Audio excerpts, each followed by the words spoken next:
and welcome back everyone, welcome back to our quarterfinals, the first series here of the quarterfinals in the Sparkling Tuna Cup number 102. We are here, we are back with another Terran versus Protoss matchup, purely TvPs. We're used to it, we're used to it. As we're jumping on in and spawning in our top right hand corner of Tokamak, we have our Polish Protoss player, we have the red Protoss, representing Streamer Zone, it is Gerald. And spawning in the bottom left-hand corner, we have his opponent. We have the blue Terran player. We have the blue Terran himself representing himself, currently teamless. It is Percival. And if you're in the chat, predictions are open. Place your bets on who you think will claim the series. Best of luck in the chat as we jump into our PVT. And we have two players that are almost polar opposites here. Gerald and Percival, they're both very strong players in their own right.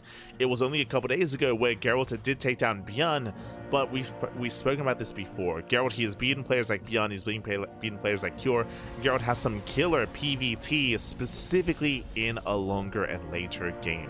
If he can get to a 4-base economy, Gerald, he can take it to the best of them. 100%. As we have seen him in less than a week's time, he already took down players like Bjorn, like Cure, like these big Terran names.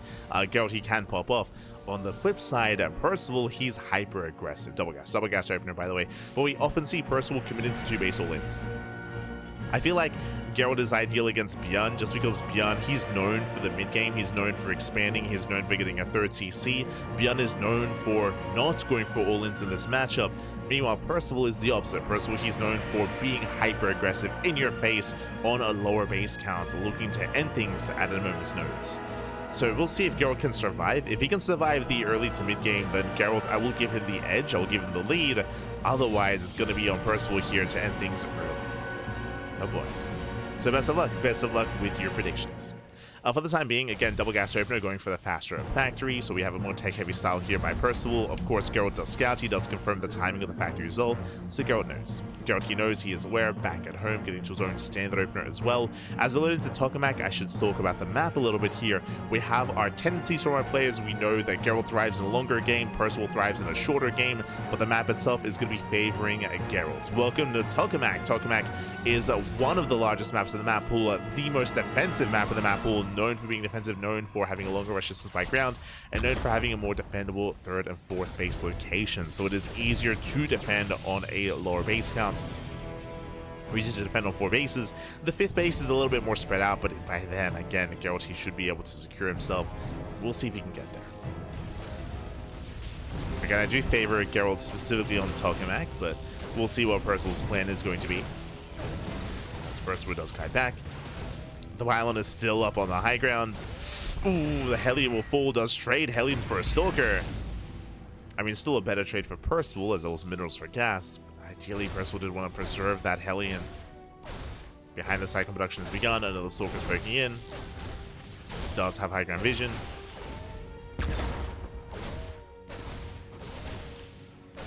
As Gerald, he does want another Reaper. Reapers are getting low. Ooh, one Reaper goes down. And once again, trades 1 for 1. Does trade 1 to 1. I'll still say better trades for Percival, losing a Hellion and a Reaper for 2 Stalkers. I mean, more value there out of our Terran player. Behind this, we have 2 more gates, so 3-gate blink out of Gerald, going for a very safe opener. Very safe, very standard. And here comes the first drop out of Percival, who's moving out. Was moving out across the map. He's got his Cyclone, he's got his Marines. Behind this, going into Glorious Banshee. Because of all the investment into Stalkers, Gerald has had to rebuild those Stalkers, which means no Sentry, no Hallucination, no Scout into the main. Ooh, this is dangerous. This is a little bit dangerous here, especially if Gerald goes for an expansion before the Robo. Drop into the main base, going for rope kills. Yeah, Gerald's out of position. It's going to be 2 rope kills so far. Getting 3, getting 4. Ay. Getting up to 4 kills, and Gerald, he's expanding. Gerald looks like he does want to expand. There it is. There's a Nexus, and I don't see a Robo. I do not see detection, not yet. So Gerald, he is cutting corners.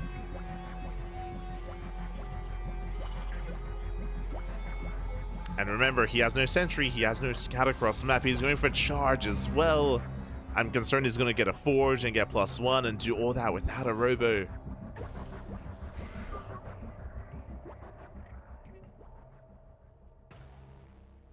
As Gerald, he's gaining map control. Cloak is almost done. The first Banshee is across the map. And now would be go time.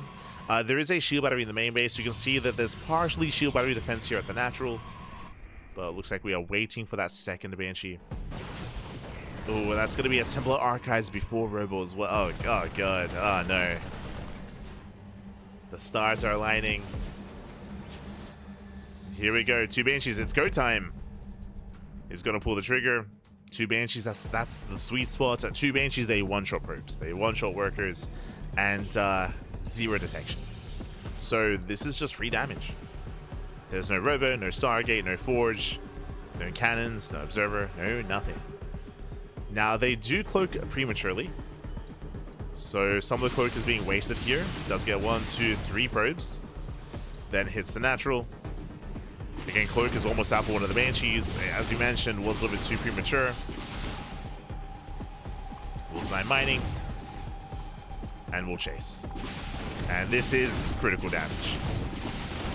So we're getting up to 10, 11, 12 probe kills. Getting to 13, 14. Can we get 16 probes? We can. And he's going to sack it. He's going to throw the Banshee away. 18 probe kills. That is over a mineral line worth of damage. And there is still 0 detection, by the way. Oh, boy. Now, thankfully, we stop at 2 Banshees. If Percival was committing into additional Banshees, like, he could just keep going and just keep rallying and end the game. Second Banshee goes down. Percival does leave it idle. But already a brilliant, or just a really strong start here for Percival. Oh, boy.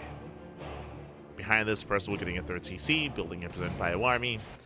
Now, Gerald, he does have a chance to recover, kind of. There's definitely a chance there's a world out there where he can take a better fight with Storm, right? Storm is finished, Storm is done, and if he can land, like, the most perfect Storms, then he can maybe take a fight. But it's an uphill battle here for Gerald. If he takes a bad fight, that's going to be game. And even before that, I mean, so we jump into the main base, Gerald's out of position. Stoker's going to be going down. We do see Percival's peeling off towards the left-hand side, going for a split push. Oof. Yeah, brittle mine connections. And Gerald, he'll lose everything. Yeah, he'll lose everything here. We have a drop into the natural, drop into the main base, and the main army towards the 3rd. Everything is on fire. Everything's going to be flashing red. We have a couple of storms to defend, but this is a game ending. As storms, they buy some time, but the drops are still popping off. 26 probes. How many in total? 52. Oh, my God. 52 probe kills. GG, well played. And Percival, he will tear Gerald apart. He will take game number 1. GG, well played. Whew, does claim the first game. Does take a lead in the series, and Gerald, he has a rocky start here. Unfortunately, Gerald, he was just cutting corners. He was being greedy. He went for a Robo-less build, and remember, it isn't just that he was being greedy and cutting corners. On top of all that, no sentry, no scout. If he had scouted, then there would have been a sign, there would have been a tell, of course, to be able to react and respond, and react with detection, with a Robo, with an observer. But he never did get a sentry, never did scout, never did get a feel for what was going on. So Gerald, he was playing blind. And in the end, he got punished. And now we're getting into our next game. We are getting into game number 2, and spawning in the top right-hand corner of Ultra Love, we have the Polish Protoss player. We have the red Protoss representing Streamer Zone. It is Gerald. And spawning in the bottom left-hand corner, we have the blue Terran player. We have the South Green Terran, leading the series 1-0. It is Percival. Again, Percival, he went for a bit of a cheekier build, going into those Cloak Banshees completely undetected. He was able to tear Geralt apart, and he did critical damage with his Banshees, and he ended the game with his follow-up drop play. Again, a tri-pronged attack. We had the Cyclone drop at the natural base, we had the double bio drop into the main, and the main army towards the 3rd as well. There was just an army in every expansion, and Geralt could not keep up, not after losing 18 probes. Not after losing so much of his economy. And now we're getting into game number 2. Once again, double gas. Double gas opener here by Percival. So Percival is going for, once again, another tech-heavy start. He's going for a faster factory. And this can lead into Reactor Reaper Hellion, can lead into committed mine drops, early Cyclone production. Show us what you got. No detection detected. Ah, no. Not like this. It happens, right? Like, you know, what are the odds that your opponent's going Cloak Banshee? Relatively high in current meta. But, you know, Gerald, he was trying to take a chance, trying to take a risk. Almost got away with it. Could have gotten away with it if only it wasn't for Cloak Banshees.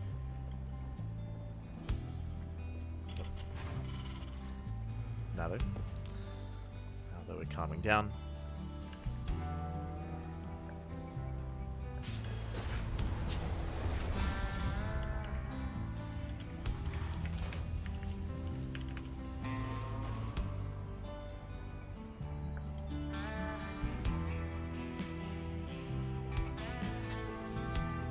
Percival does move out across the map.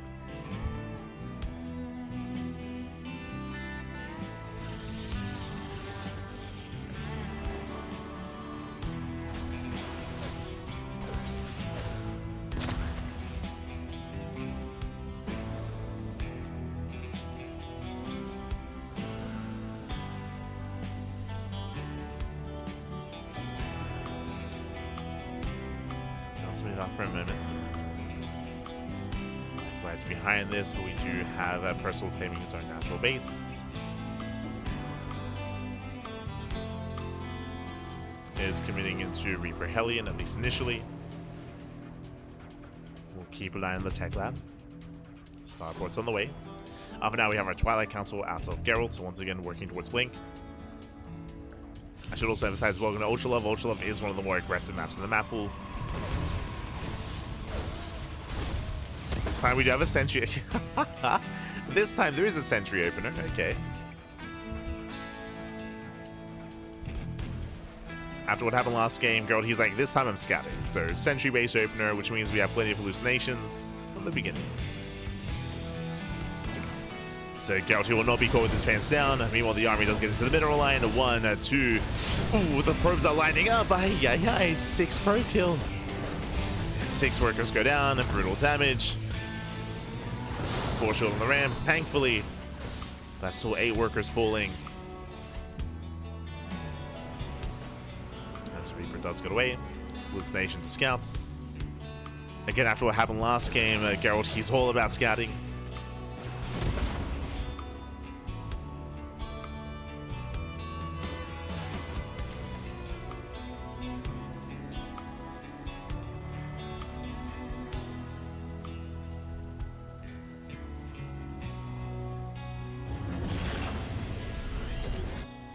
Scout will confirm.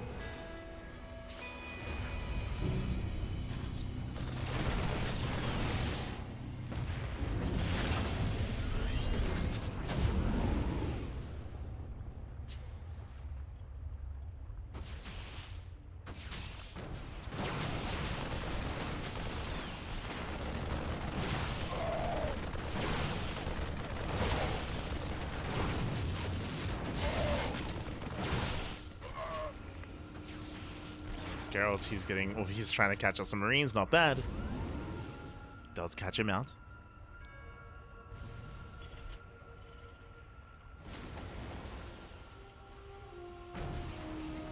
Catches at the bio. Behind us, we have very early stim. Okay, a very different build, my apologies. Last game went into tank and into Banshee production. This time, tank into really fast stim. So very fast stim production here out of Percival. It's going for a much earlier stim timing. We have Charge on the horizon. That's going to be a Temple Archives. That is after the 3rd base, so a bit of a greedier build here by Gerald.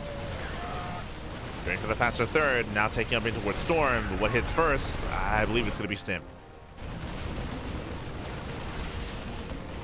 So we're getting a little bit cavalier. Trading with the Stalkers. That's how those 3 Marines going down, and the Cyclone as well. Oof.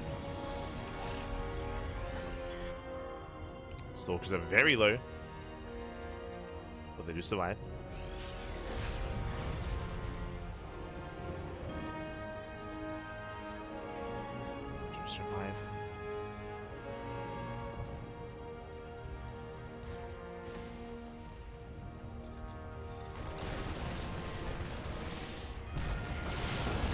Diving in. It's a medevac.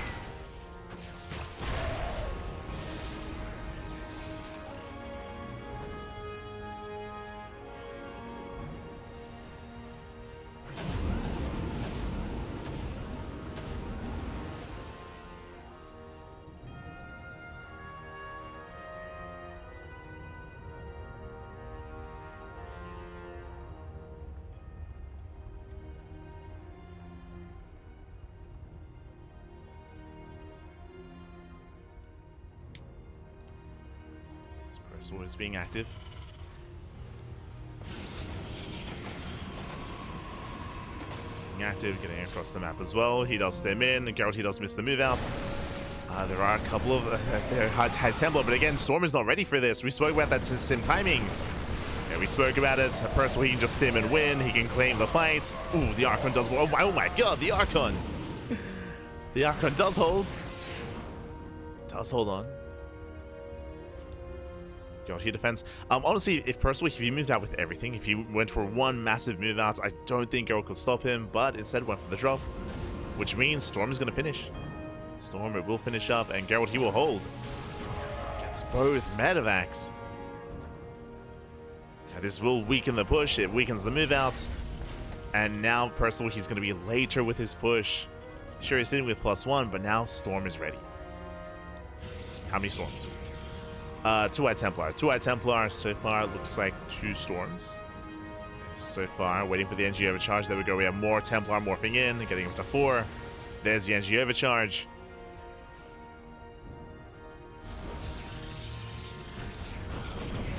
Percival's getting within range. He's going to force a cancel. Yeah, nice tank shots. Ooh, gets one of the High Templar. Yeah, 1 Templar goes down. Very nice engage here by Percival. Gets his Templar, does move in. There's 3 Templar left.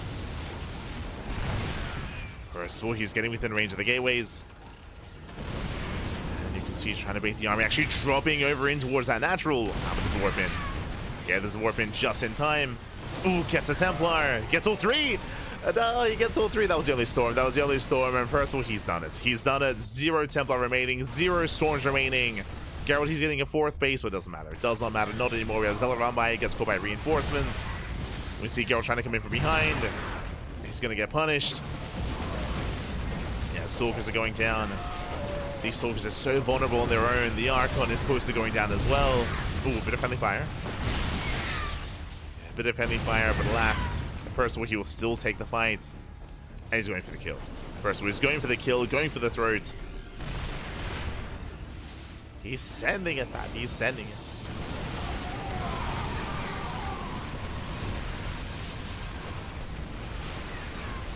As we have 1 Storm in the... Oh no! Templar gets taken out. He gets 1 Storm on the tanks. Lands the 1 Storm. But again, Gerald, he has been broken. He has been broken. He's losing bases. Losing his economy. Tanks are pushing further in. And GG. GG, well played, Percival. He will claim the series. He will take the series 2-0, advancing on to the semi-finals. GG. GG, well played. We spoke about it. We spoke about how Percival, he thrives in the early to mid-game. He thrives with aggression in 2 different forms, of course. Game 1 was unfortunate for Gerald because he got shut down before really getting into the game. What was it? Cloak Banshee. Remember, there was just no detection. No detection, Cloak Banshees, they basically ended the game, or they at least crippled Gerald to allow Percival to come in and to end it in the first game. Coming into game number 2, we saw that Percival, he went for a much earlier stim timing that we're pointing out. Much earlier stim. With that, he was going for that stim, essentially 2 base all in with stim, with 4 tanks as well. And Gerald, he could not stop him, could not slow him down. He was otherwise distracted. Ideally, as a Protoss player, you want to slow down the push. You want to slow down the push by being active, by engaging ahead of time, forcing early sieges, picking away at the Marines, at the medevacs, and warping in defensively back at home. Unfortunately, because of the first double drop, Gerald recalled. If you remember, he recalled back home, so he didn't see the move out, he couldn't slow it down, and we saw that Percival, he was able to successfully sneak up on the 4th. Snuck up on the 4th base, and that led right into the natural. GG. It also shows just how vulnerable you can be on this map. We spoke about how Ultra Love is known for aggression. This is why, just because of how accessible that natural base is. But with that, GG, well played. And let's catch up on the bracket. Let's figure out where we are and where we are headed. Okay, from the